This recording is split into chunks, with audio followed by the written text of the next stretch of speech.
Oh, yeah. It's another episode of PinFall Podcast, brother. It's about the only wrestling impression I can do. Truly. Oh, my goodness. Good evening, ladies and gentlemen. Welcome to PinFall Podcast. I am one of your hosts. I am Josh, and I am joined by the Godfather himself, Mr. William H.D. Morgan, if you will, baby. If you will, baby. If you will. How you doing, Josh? I'm doing pretty good, man. So we're just jumping off a little bit differently this week. Will actually has a match of the week he kind of wants to discuss. I was just even though watching I'm it. kind of like pulling his arm and making him do it. But this is something we've done only once or twice, and so I want to try and do it a little more. There's so many good matches, and then I did go back and look at this one, and I gotta say, this was a great preview of World Champion AEW Shida. You got to see a lot of that storytelling Shida, which made her as popular as she was during the pandemic. I mean, you got to give it to Shida. Shida really held her own as champion in a weird time in wrestling. Really weird time in wrestling. And so, hang on, before I say much more about this.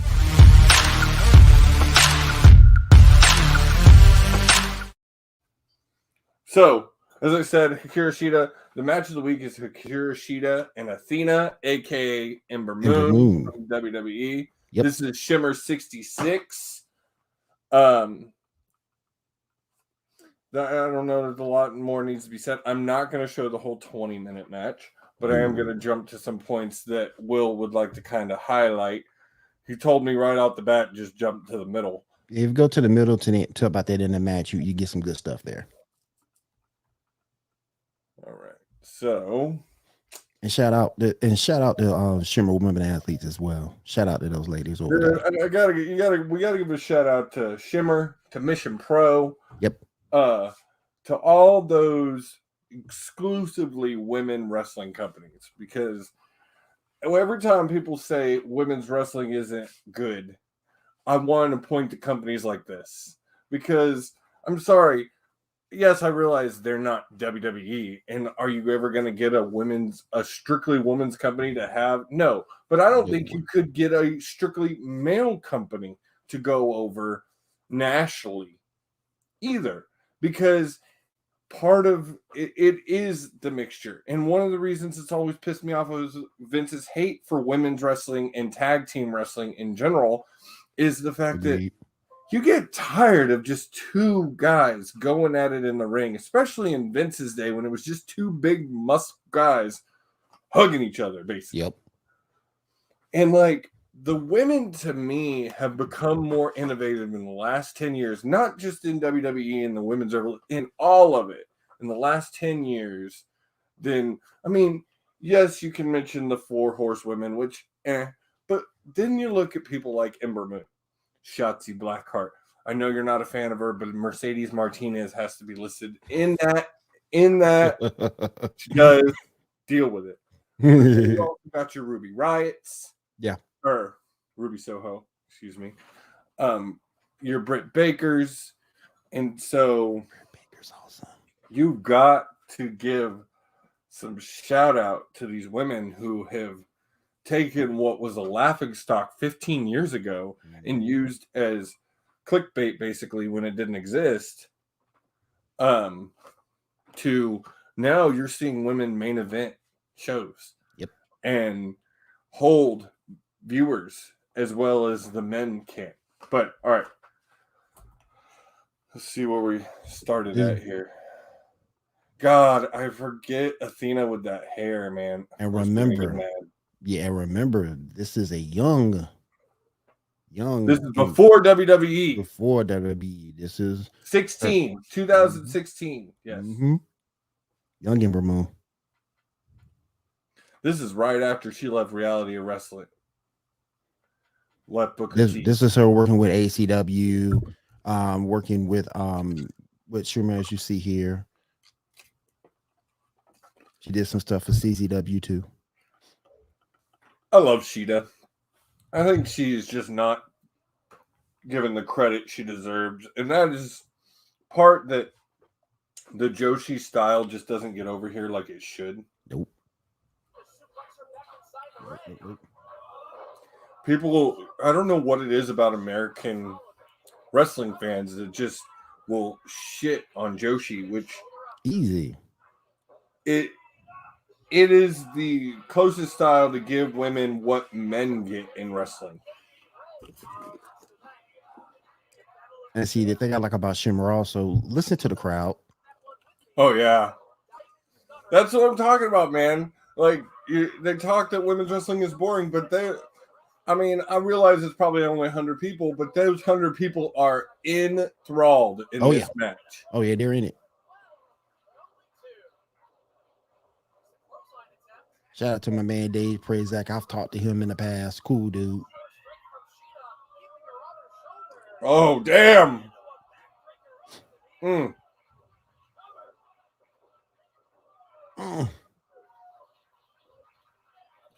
It's really funny to me to watch these matches before these people got on TV.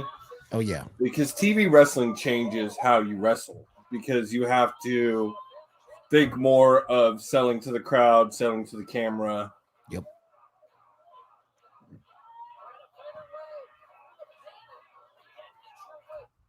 All right, jumping to the... Oh, wait. Too far. Dropped her. Spiked her. Still too far? Yeah. You got to replay.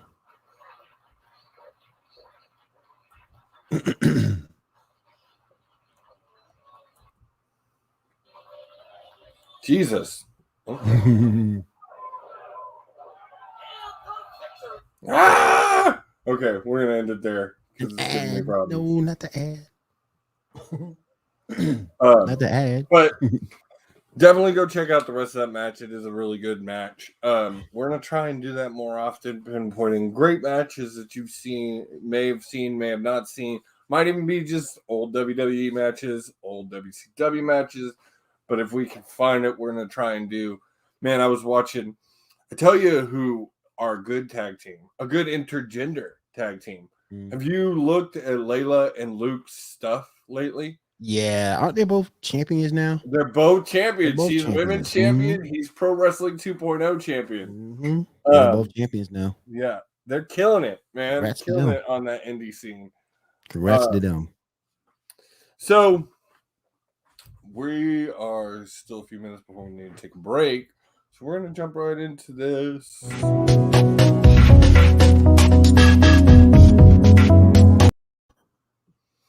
So I don't have a whole lot of news this week. I did listen to the AEW podcast this past week. They had, not this past Thursday, but the week, they had Matt Hardy on. It was interesting to hear some of his, so why he changed from Broken Matt to Big Money Matt is he really feels, and he's not wrong in listening to him. Broken Matt is a very fan-based gimmick. You have to have fans in the arena for that gimmick to really work, because from the very beginning he starts off with the elites, but it's also like it's part of the entire gimmick during the match, like taunts, and like if the fans aren't there, it doesn't really work as well. So he felt it just wasn't hitting. That's why he went to Big Money Matt. And then he also did say he's realizing that AEW, he made a comment, and it's actually kind of what deterred me to this, what we're talking about today, which is different genres in wrestling, if you will. Comedy wrestling, hardcore wrestling, the supernatural. There's so many different styles of wrestling, and some are more prominent in the States and some aren't. And then some are more Japan gets really into a lot of the supernatural shit. Mexico too. Like you look at Lucha Underground, like that whole company was basically based around supernatural stuff. But getting off topic here a little bit. And I totally forgot where I was going. Big Money Matt. Gone. Oh yeah. So he's saying he's realizing AEW fans, and I kind of get this too. If you look at the three bigs right now, and I would say that's WWE always and forever, at least right now, AEW and Impact. If you look at those three big guys, they all have a style. Impact has always kind of been more in the supernatural. Like they kind of have, those fans really accept that well, always have. You had Abyss, they kind of started that with the Abyss and Sting thing. And then you had Rosemary and all of that and her and Dominion. They've always been really into that. And the fans of Impact have always enjoyed that. WWE kind of dabbles in a little bit. You don't see a lot more. Honestly, WWE to me goes more of the trashy direction with their storylines, i.e., Bobby Lashley, Lana, and Rusev. Yeah. They try, whenever they try to get more edgy, as they put it, it always tends to go more of like the Jerry Springer route to me. Right. Where AEW, right there in the middle, I would say is very much more of a sports-based, reality-based programming. You don't see a lot of strange storylines in WWE or in AEW. Right. It's all pretty much kept to real life to an extent. Yeah. Agreed. Other than the fact that you have a dinosaur as part of the tag team. See. Hey, we can talk about, in terms of news, we can talk about Andre and Charlotte breaking up. No, that was going to be my next thing. I still am not sure if this is true. Since we're going there, I told Seven he can shoot a shot now. Well, this is why I'm not sure it's true. I would not blame them for saying it's over just to get out of the public spotlight of it all. Yeah. And that's my thing usually with a lot of these romances. Like, if I were to be a wrestler and date a wrestler, it wouldn't necessarily be the problem of dating a wrestler. It'd be all the gossip that goes on because I'm dating another wrestler. Right. Especially in the fact when it's someone like Andrade and Charlotte, who are both top guys in their respective companies and different companies. And with all the issues Charlotte seems to constantly be having with WWE, it doesn't help the situation. So I could totally see them being like, you know what? We're going to put it out there. We're no longer together. That way we just don't have to deal with it anymore. Right. I guess I'm one of the few people that can see Charlotte getting released. No, I can see it. No. I can definitely see it. Especially now that they're not on good terms with Rick. I could see it. Yeah. Especially, it seems like she's having issues backstage. Yep. Like, it seems like she's not getting along with people. I could see it. And we all know WWE and Vince McMahon, they are some spiteful bitches. Heck yeah. They are some spiteful bitches. You really are. You don't cross Vince McMahon for the sheer fact that he's going to try and get his vindication. He is. And if history showed us anything, 90% of the time, he's going to get it. I got you an example. Your example, Hulk took that man to court. Said he would never work for Vince McMahon again. 6 years later, he was working for McMahon again and ended up finishing his career in WWE.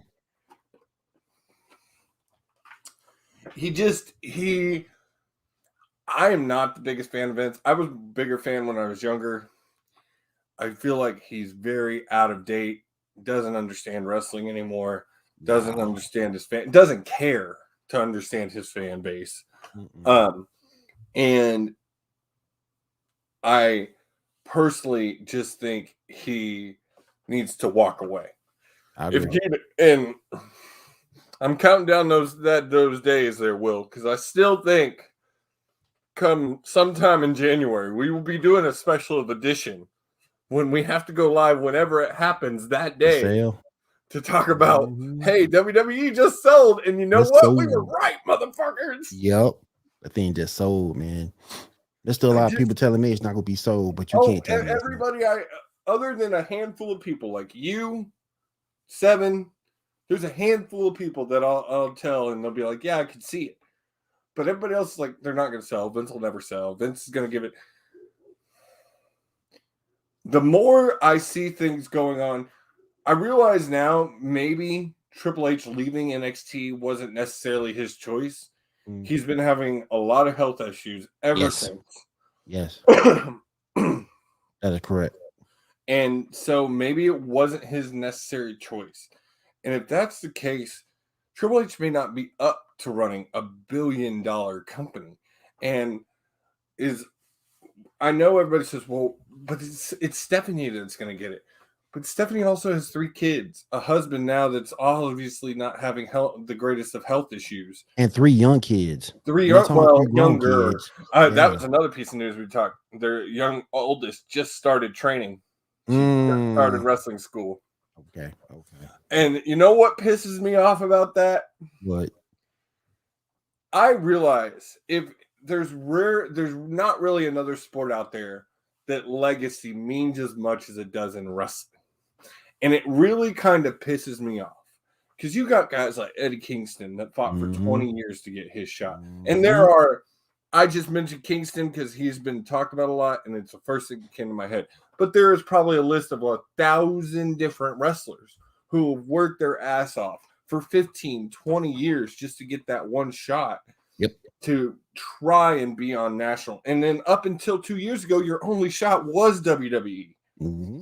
And so it frustrates me when you get kids like Triple H's kid or The Rock's kid or even to the point of bringing up Bayley's biggest fan from NXT and the fact that she's been training at the Performance Center since she was 12 because she got noticed on TV, and WWE knows that when she's finally old enough, that's something they can play off. There's a feud, built-in feud with her a tag team, and then a feud with her and Bayley. Agreed. It's money right there in their faces. But we have friends that are working their asses off to be wrestlers. And I love Brandon, Jake, all those guys who are busting their ass. But we both know they will probably be busting their ass for 4, 5, 6, 7, 8, 9, 10 years. I was scared before they get that first shot. And I pray to God it doesn't. I would love to see them be that low statistical probability of getting a shot in 1 to 2 to 3 years. I was scared Brandon. I was scared Brandon was I was just kidding around with him on his TikTok, and it's I was scared he was gonna come down to Georgia and do a run in on a brother with a steel chair. I mean, oh my gosh, man. There is a little bit of news there. We need to shout out to Mr. Logan Wade, who is now tag team champion. Yeah, in the UWE.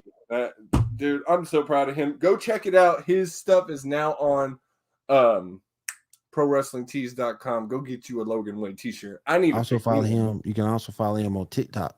And if you go to there's a particular one I was just kidding around with him. So I was gonna come for his championship. I put the little smiley face emojis on it, and that dude said, "Bring the smoke." Hold up now. Wait a minute. Wait a minute. I was gonna pull up and see. I was scared. I thought he was gonna come after me. Dude, don't be playing with Logan Wade in that championship. Don't be playing with Logan Wade. You know. But I'm proud of him. He's doing a terrific job. I'm proud of him. Doing a fantastic job. No, I don't care. So, honest opinion. So, War Games is this weekend. This coming weekend. Yeah. You've got 2 contracts of 2 guys that are in that match coming up. And that is Gargano, or no, one. Gargano has actually signed an extension just to be in this match. But then Kyle O'Reilly is actually up at the end of the year too. So before we move on, actually, War Games is going on right now. So before we move on, opinion is Johnny Gargano going to resign, or is he AEW bound? He might be AEW bound. Because he might not want to continue going through the BS. Personally,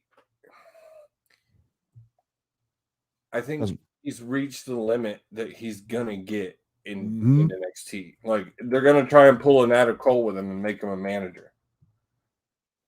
Like, we all know it. Yep. You don't want to move him up, and you wouldn't want to go to the main roster. He doesn't want to move up. And you wouldn't want. And I don't think he wants to go to the main roster because you know what's gonna happen, right? He get there for 6 months, they're gonna cut him. Kyle O'Reilly turned heel. I ain't shocked by that. More of a sign that he's leaving. I ain't shocked by that though. Yeah, but that to me is more of a sign that he's leaving. Man. Personally, though, like Gargano, I could see a resign. I really could. O'Reilly, to me, like, he wants to be with Fish and Cole. Those are two of his best friends. The stuff they were doing with the Undisputed Era in NXT was amazing. Imagine if they had basic free reign that Tony Khan gives in AEW, and then not only could they do a version of the Undisputed Era in AEW, but then you would have the Undisputed Era versus the Elite, bro. My thing with Gargano, as you said earlier, I think he has reached the limit. Yeah. I don't think he's going to go any further. Personally, I love Johnny Wrestling. I think he's amazing, and I think he could maybe be the starter for a cruiserweight something X division something in AEW. Because to me, personally, he's just too. I love Gargano, I do, but he's one of those guys I'm never going to believe is a world champion. Nope. He's just not big enough. He's like, it would just have to be a great like year or 2 year build, which we all know WWE's not going to do, but AEW might. Yeah. So, I think it takes a lot of work to make Gargano a believable world champion. Again, WWE's not going to put in that work. AEW might. But also, he would be a great first champion for some kind of cruiserweight division. Yeah. In AEW. He can go so much further somewhere else. Oh, and yeah. And what do you think about that story that came out earlier that a lot of wrestlers in NXT were saying it's no longer a fun place to work? Oh, I fully 120,000% believe it. Yep. Like, there's no doubt in my mind. The pressure, boy. That pressure to perform. It's got to be different. Working for Shawn, Triple H, and Road Dogg, and now working for Vince and Fuck Stick McGee and Bruce Pritchard. Like, from listening to guys like Adam Cole after he got released and everything like that, it sounded like Triple H and Shawn very much listened to their wrestlers and kind of took their characters in the direction that they wanted to take them. Right. They definitely had a say. And we all know Vince doesn't do that. Nope. We all know Vince doesn't do that. It's his way or no way. Always is. Always his way or the highway. You see Keith Lee now? Keith Lee done went gray. Oh, dude, I am loving the white snow Keith Lee. Like, have you seen the facial hair? Like, yeah, he's like the luckiest dude in the world too. Dude, lucky man. I think they end up somewhere together. I think so too. Honestly, like Scarlett and I would love to see her and him in Impact. I think he is definitely world champion Impact quick. Oh yeah, quick. Yep. And I hate hearing people say it all the time, but yes, AEW is getting a little overstacked in talent. But on that same note, people don't see a lot of the talent because they don't watch things like Dark and Elevation, where a lot of that talent is getting used. That's watch your main show.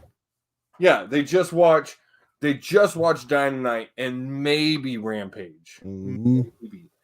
I'm telling you though, Rampage has got to get out of that Friday night 9 o'clock. It's a bad spot. It's killing them, bro. It's a bad spot. Everybody wants to talk shit about their ratings, but like, I don't know any kind of show that is going to pull good numbers at 9 o'clock on a Friday night. Mm-mm. It's just not a good. As a fanatic as I am for AEW, I forget that it is on at 9 o'clock on Friday night. That's a bad night anyway, because you're going right in the dead middle of SmackDown. Well, you're starting right as SmackDown is ending. Literally, SmackDown ends, then Rampage starts. But a lot of those fans don't carry over. Nope. And the thing about SmackDown on a Friday night is it ends right in time to head out, to hit the bar. Like, by the time your SmackDown ends, you get ready, you leave, you're hitting the bar about 10, 30, 11, which is the perfect time.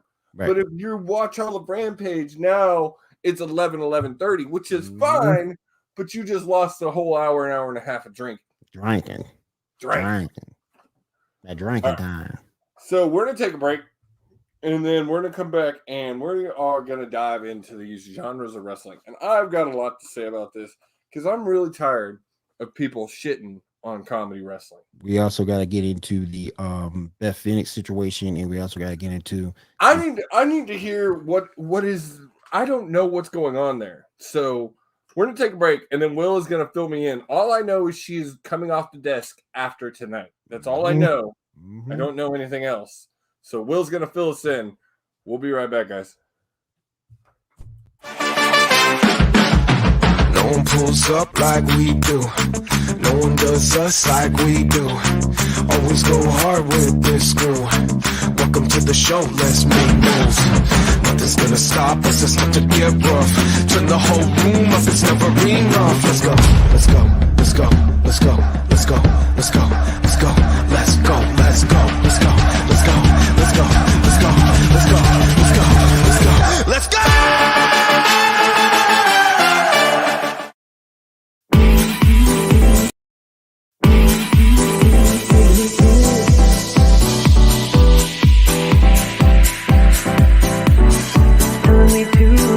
Taking a chance.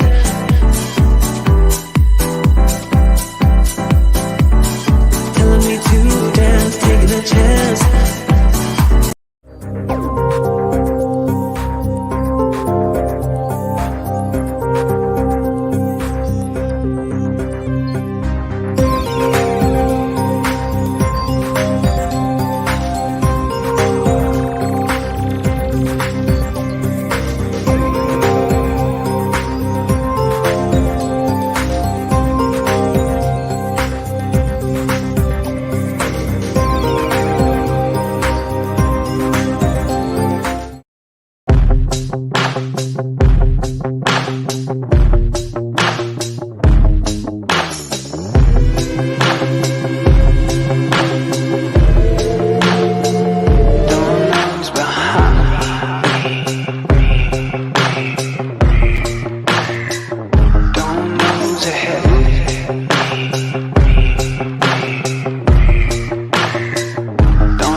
So now you've got me intrigued because all I saw was first thing I saw was thank you Beth thing that NXT posted. Then I went and looked it up, and all I found was that she announced that she is coming off the broadcasting desk for NXT after War Games tonight. What's up? What's going on? There's a rumor going around that she's going to make a return to the ring. I saw that rumor on Facebook. No necessarily basis for it, but because the leaving was so abrupt and so fast, There's a lot of rumors going around saying she's going to make a return to the ring. So like quickly, like pop up, ring Mhm. ready. Well, and okay, I could totally see that. Her husband's now been back in the ring for just over a year. Yep. Actually almost 2 years, but he took just about a year off because of the new injury. So I could totally see him. He's training. She's in the ring all the time. We all know that partners usually, 2 wrestlers a date usually end up stepping in the ring to spar with each other and work on things. So, and we all know when you step back in that ring, and go back and look. It's like a drug, man. It's like a drug. And go back and well, look. The problem is in listening to a lot of these podcasts and listening to these wrestlers who step back in, it's not so much the stepping back in the ring and doing all the bumps and things. It's once you do that, then you want to do it for real. You want to do it in front of fans. You want that. That is the drug. That is the addiction. That just that feeling of stepping in front of even just 10 fans and just wowing them. And go back and look. There was an interview that had Miz and Maurice with Edge. So you got Maurice possibly making a comeback. Well, and yeah, they made their comeback on Raw this week. So I'm thinking that's why she left. Well, and since they've now they've scrapped it, which that pissed me off. I'm sorry. Here more because that reaction was from what MJF and CM Punk did. Which was very good, by the way. That was what I'm talking about is you had Morrison sitting there waiting for the Miz to come back from Dancing with the Stars so they could continue this storyline. And literally, you released him less than a month before the Miz came back. That was foul. That was foul. But I would love to see Maurice come back in the ring. She was okay in the ring, but former champion. But she was okay. Yeah, but she was in the Divas Search generation. Yeah, like, Divas Search. That's literally how her and Miz met. Yep. More for a diva than for a champion. But like I said, give her a prop. She did win a championship a few times. But if it brings Beth Phoenix back, I'm all for it. Yeah, I agree. I would love to see Beth get one more title run. That would be awesome. Yeah, man. I could totally see that. That's kind of where my mind went with it. Like, is she pregnant again? Doubtful. Her and Edge are both in their 40s and 50s. And so yeah, I would say you're probably right on that. All right, let's dive into this. Oh, I don't have a main topic on here. Huh. Well, there you go. All right. So the main topic that we're talking about tonight is genres of wrestling. There are so many. You got your deathmatch hardcore. You got your comedy. You got your reality sports based. You got your midget. Supernatural. The midget. Your midget. Midget. What I really want to talk about today is fuck people who shit on comedy wrestling. Like, that's hilarious. This is my thing. I love me some AEW. I do. And I love the fact that it's mostly in-ring based and there's some really great matches and a lot. People say they don't have a story, but they do. Just 70-80% of that story is told in the ring. Right. But even I get bored of just match. The same match. I love, and I'm telling you right now, I'm about to say it. The king, there are 2 guys that I would put at the top of comedy wrestling. Okay. And it's Kurt motherfucking Angle. Agreed. And Chris motherfucking Jericho. Yeah. Those 2 right there. Because the reason I say this is because both of those guys, goats. You can't argue. 2 of the best wrestlers in the last 30 years. Would you put The Rock there? Maybe a lower tier. he was hilarious. But the thing about The Rock is The Rock was just so charismatic, period. Right. Everything he said was just gold. Everything. But I mean, you go back and you look at some of the stuff. I was listening. They did him and Chris did a podcast on the Wrestling Rager this time, and Chris aired it this past week. And I was listening, and Angle was talking. Angle sang the "I'm a sexy Kurt, sexy Kurt. I'll make your ankle hurt, ankle hurt." He said it all word for word, verbatim, the entire song. And it took me back to that. And then also the stuff he did with Stone Cold. Him and Stone Cold were hurt 6 months. They did those pre-tape backstage vignettes. Everybody remembers Kurt with the tiny hat playing the tiny guitar. Yeah, everybody remembers that. Don't forget that stuff. Don't forget the stuff that Kurt did with Brock. Oh my gosh, yes. Like I mean, you got to remember, Brock and Kurt, they went from enemies to friends, frenemies, to enemies again. And that leading to one of the greatest main events of all time in WrestleMania 19 of Kurt and Brock, when Brock tried to kill himself in the ring. But also going back to Chris is just so funny. He can do some of the most greatest, like him and Moxley had probably one of the greatest matches in the last 20 years. Oh yeah. But that whole build up to that between Moxley in the inner circle and the car, all of it, there was so many. And then people want to shit on it, but the Chris Jericho and MJF musical number was one of the greatest comedy bits in wrestling you've ever seen. Don't forget when Chris Jericho was in WCW, him and Eddie started doing stuff together.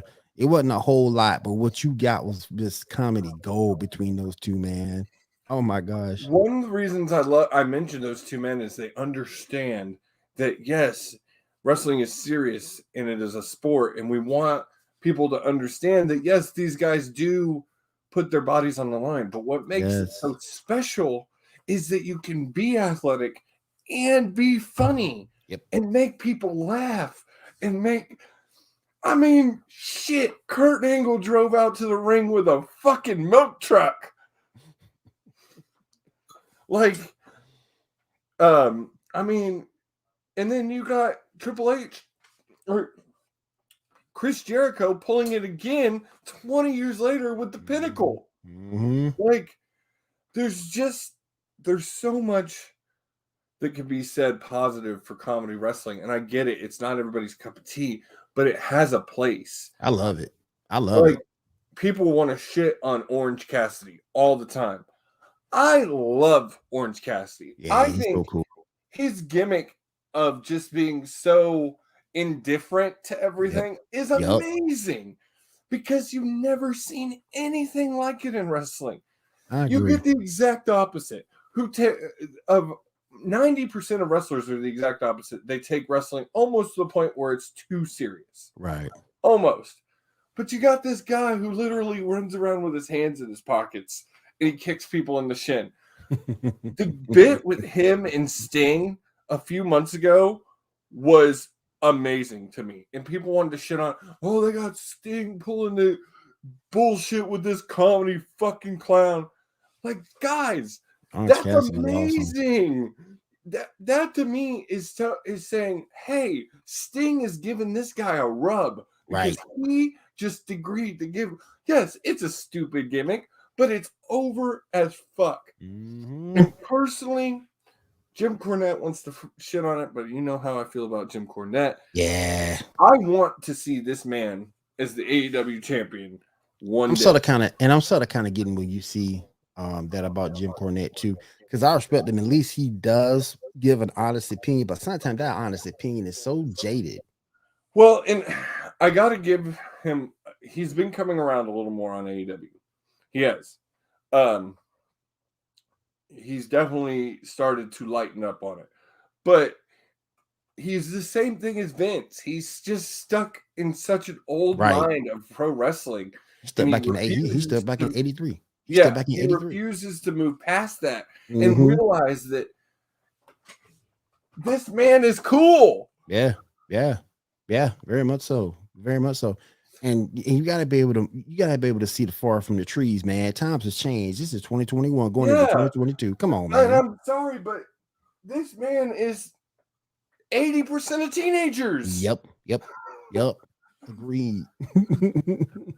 So I like Orange Cassidy. I love it. He got attacked this week by the Elite, and I loved seeing him and Adam Cole do the shin kicks. Like, it to me was amazing. But the other thing that people, and eventually this gimmick will change because it's going to have to, and that's when he'll probably get the championship. It won't be able to run forever, and especially now that he's part of Chaos, things are going to change. Especially when you finally do have the motherfucking Rainmaker show up in AEW. Oh my God. Oh yeah. But they need to stop shitting on comedy wrestling. It is so, man, comedy wrestling is awesome. And not everybody can do it well. The same thing goes for deathmatch.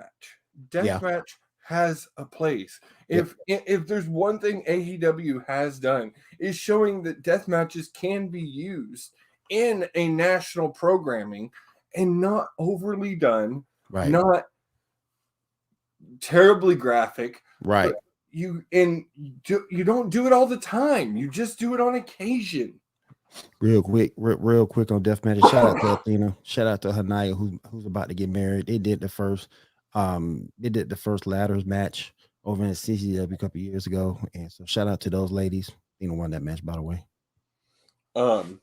But that's one that Cornette tends to shit on a lot, is deathmatch wrestling, and like people like Nick Gage, because he doesn't see the value. He doesn't see the value of.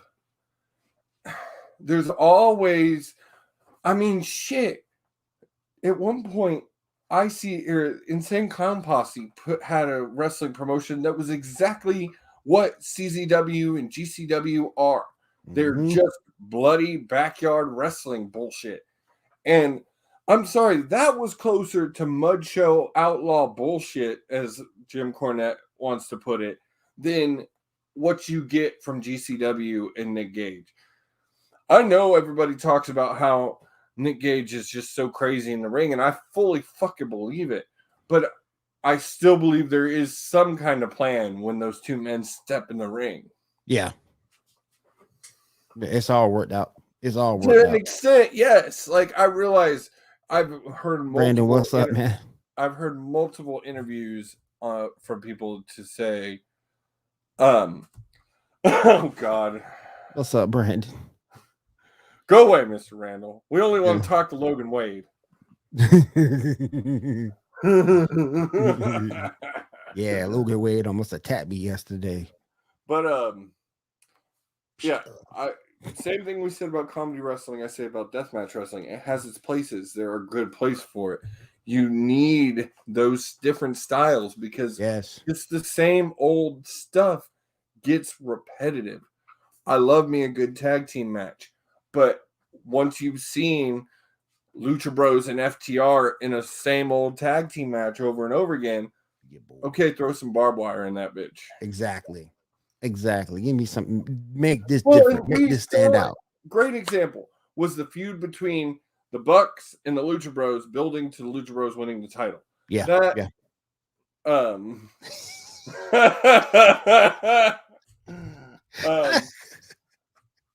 That whole feud was built up so well, leading to that cage match, which was just done perfectly.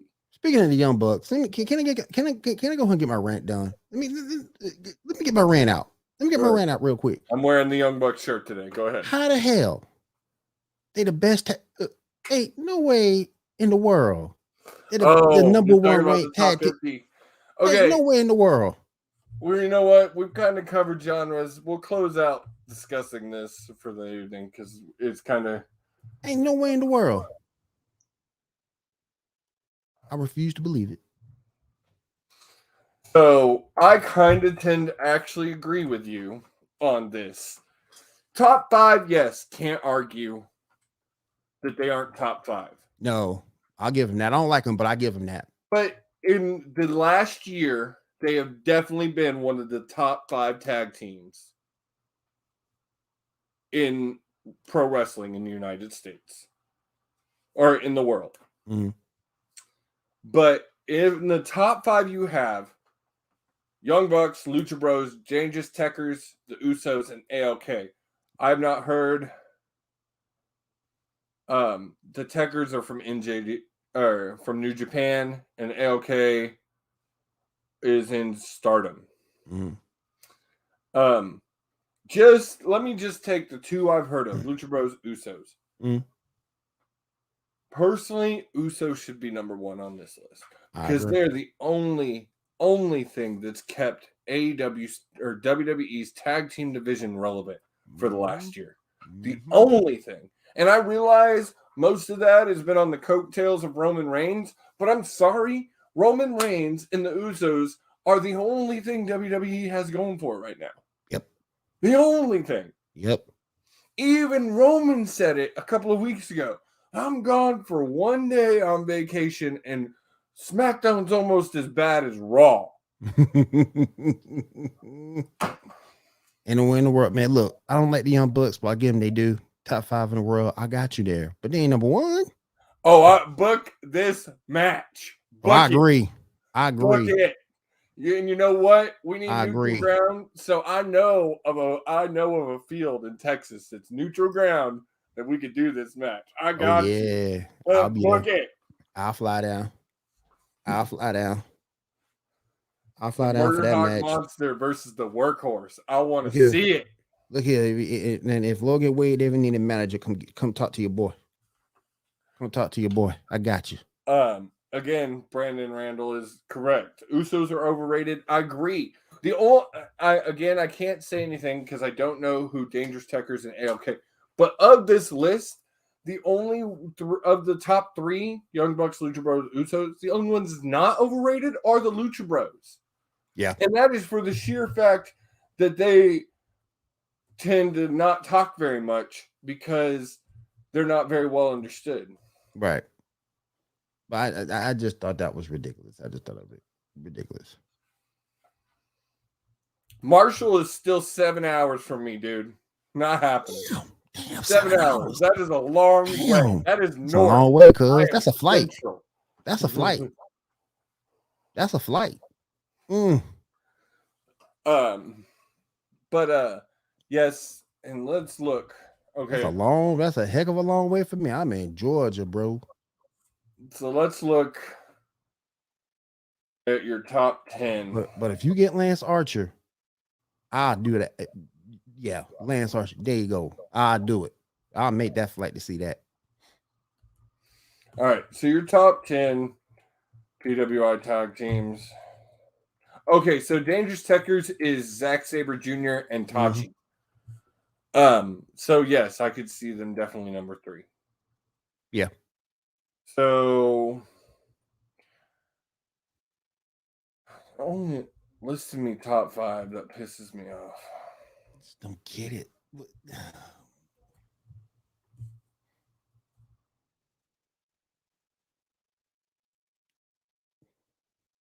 All right, I can't find it. The entire list. It's only given me like Top 5. Mm.